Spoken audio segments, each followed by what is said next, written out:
شاہد یہ سمجھ چکا تھا کہ یہ محل آصف زدہ ہے، یہاں کسی زور روح کا بسیرا ہے۔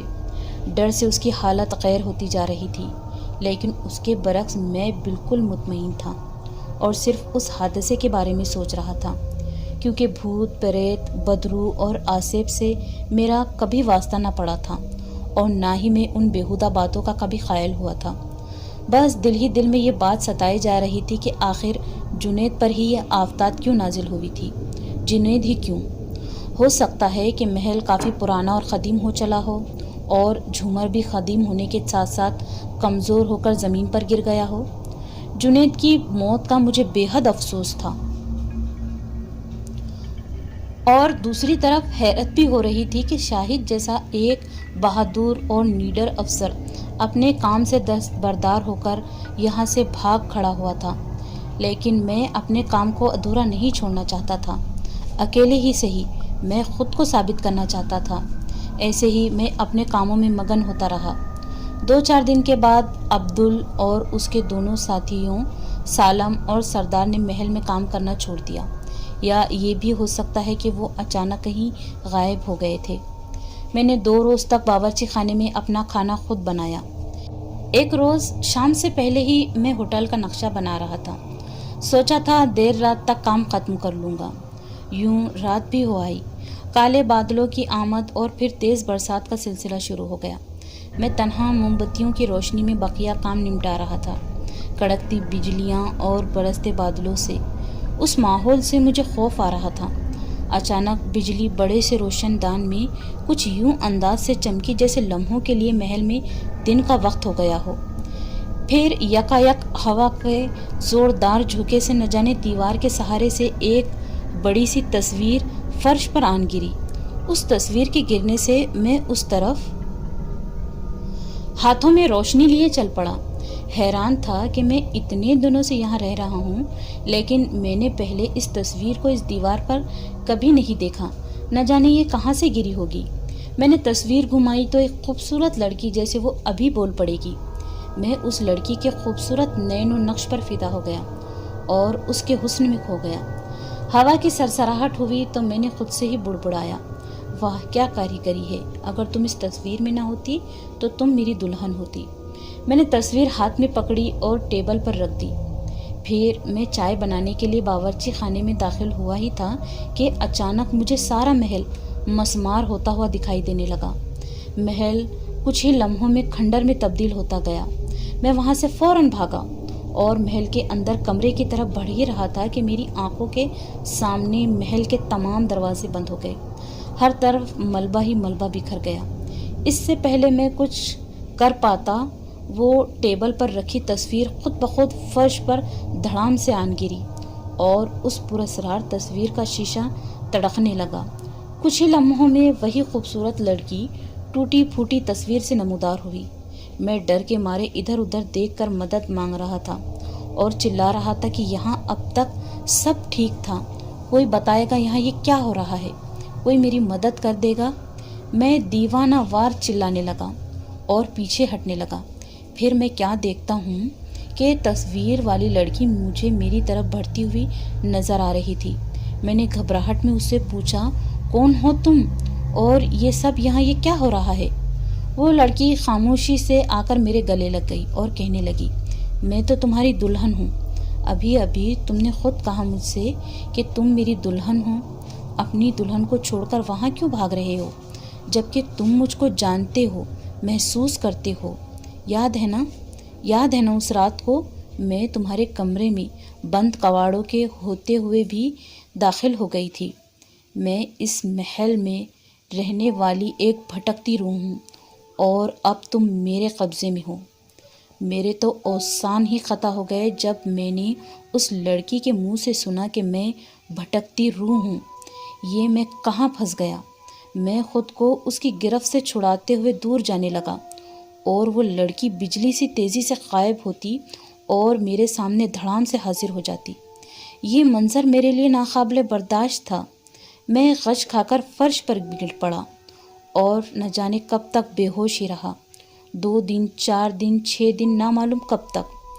پھر دھندلا سا ہوش آیا تو شام گہری ہو چکی تھی اور رات کے کالے سائے بڑھ رہے تھے۔ وہ لڑکی اس تصویر سے نکل کر میرے پاس آئی اور مجھے اپنے حسن کے جال میں مدہوش کرنے لگی۔ میں بھی اس کے جادو کی تاب نہ لا سکا اور اس لڑکی میں کھو گیا۔ رات بھر اسی کی آغوش میں سوتا رہا۔ سحر سے پہلے میں نیند سے جاگا اور وہ بھٹکتی روح نہ جانے کہاں خلاؤں میں اڑ گئی۔ اب ہر رات ایسا ہی ہوتا گیا۔ میں راتوں کو اس روح کے ساتھ جاگتا اور دن کی روشنی میں بے ہوش ہو جاتا۔ مجھے ہوش کبھی مغرب ہونے سے پہلے آتا تو کبھی مغرب کے بعد۔ میں اس لڑکی کے ساتھ پوری طرح مدہوش ہو جاتا۔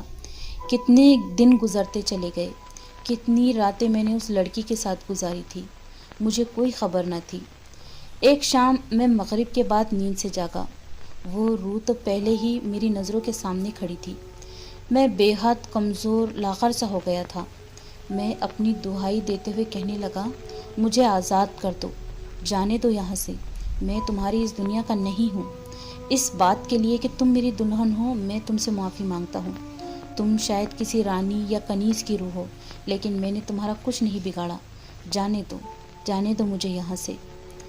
پھر وہ لڑکی مجھے ہاتھ پکڑ کر اپنے ساتھ محل کے ایک کمرے میں لے گئی، جہاں جنید، شاہد، عبدل سمیت اس کے 2 ساتھی سبھی ایک بڑے سے شیشے میں مرے پڑے تھے۔ میں نے اپنے ذہن پر زور ڈالا، اپنے ماضی کو کھنگالا۔ میں تو ایک افسر ہوں اور یہ جو لاش ہے یہ تو شاہد کی ہے۔ میں سمجھ رہا تھا کہ شاہد محل چھوڑ کر بھاگ گیا ہے، لیکن یہاں ایسا کچھ بھی نہیں تھا۔ وہ بھٹکتی روح میرے جسم سے لپٹ گئی اور سرگوشی کرنے لگی۔ میں تم سے محبت کرنے لگی ہوں، اس لیے تم اب تک مرے نہیں۔ یہ سب لوگ مر گئے ہیں۔ تم میری پیاس کی تسکین ہو، اس لیے میں نے تمہیں مارا نہیں۔ یوں یہ بھی رات گزر گئی۔ مجھے جب ہوش آتا میں خود کو برسوں برس کا بیمار پاتا، نہ جانے کب مر جاؤں۔ ایک رات میں اپنے ماضی سے کچھ یادداشت ساتھ لایا۔ میں تو نماز پڑھتا تھا، اپنے یکتا رب کی عبادت کرتا تھا۔ پھر میں نے اس روح سے اپنی رہائی کیوں مانگی، جبکہ میرا اللہ موجود ہے، وہی ہمارا خالق ہے۔ پھر کیسے نہ جانے کوئی کرشمہ ہوا اور مجھے ہوش تب آیا جب مغرب کی اذان کی صدائیں بلند ہو رہی تھی، میرے کانوں میں گونج رہی تھی۔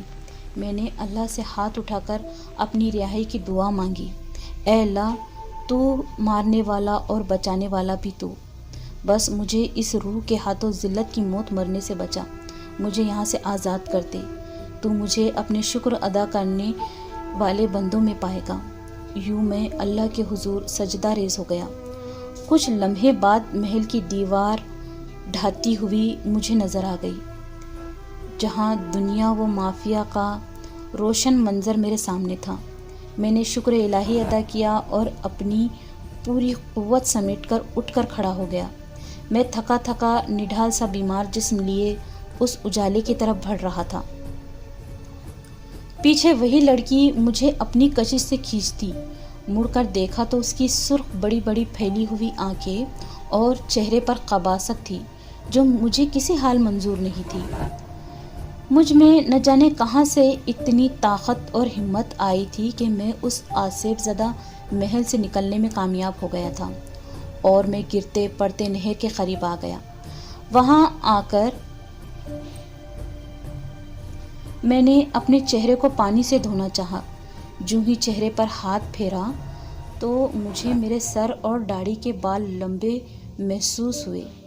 میں خود سے ہی بولنے لگا کہ میں آخر کتنا عرصہ وہاں قید رہا۔ پھر کچھ دیر ٹھہرنے کے بعد وہیں ناؤ چلانے والا بوڑھا حاضر ہوا۔ کہہ رہا تھا، اے بھائی، کون ہے تو؟ یہاں کیا کر رہا ہے؟ میں نے شناسا ہو کر بتایا، بابا یاد ہے، میں نے آپ کو یہی کہا تھا کہ میں سرکاری ملازم ہوں اور محل کو ہوٹل بنانے آیا ہوں۔ میرے ساتھ میرے اور بھی افسران تھے۔ پھر ماتھے پر بل ڈالتے ہوئے بوڑھے نے سوچا، ارے کہیں تم وہی تو نہیں جو 2-2.5 سال پہلے یہاں آئے تھے، لیکن تم اور تمہارے ساتھی افسر سب مر گئے تھے۔ پھر بیٹا تم یہاں کیسے؟ اور تم کہاں سے آئے ہو؟ اور اب تک کہاں تھے؟ بابا جی، میں خود کشمکش میں ہوں کہ میں زندہ اس رنگ محل میں کیسے پھنس گیا۔ آپ نہیں جانتے وہاں ایک ذی روح ہے جو اب بھی موجود ہے اور نہ جانے کتنے سالوں سے بھٹک رہی ہے۔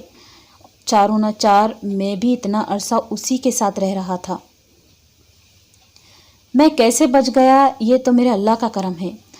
مگر بیٹا تم محل میں تھے تو کیسے اور کہاں تھے؟ محل تو ہر طرف سے زمین دوز ہو گیا ہے، تم باہر کیسے آئے؟ ایک رات ہم کو خبر ملی تھی کہ تم سبھی افسر پر اسرار موت مر چکے ہیں، اور اس کے اگلے ہی روز محل کسی زلزلے کی مانند زمین بوس ہو گیا ہے۔ میں نے بس اپنے زندہ سلامت ہونے کا ہی شکر ادا کیا۔ میں اس بوڑھے کو بنا کہے ہی وہاں سے اپنی راہ چل پڑا، کسی طرح اپنے شہر بھی پہنچا، جہاں اب صرف میری بوڑھی ماں ہی رہتی تھی۔ ابا ایک لمبی بیماری کے بعد فوت ہو گئے تھے۔ اس بوڑھے کے کہے ہوئے کے مطابق میں 2.5 سال تک محل میں دفن تھا، لیکن مجھے لگتا تھا کہ میری تو آدھی زندگی ہی اس محل میں بیت گئی تھی۔ پھر میں نے اپنی خالہ زاد سے شادی کر لی۔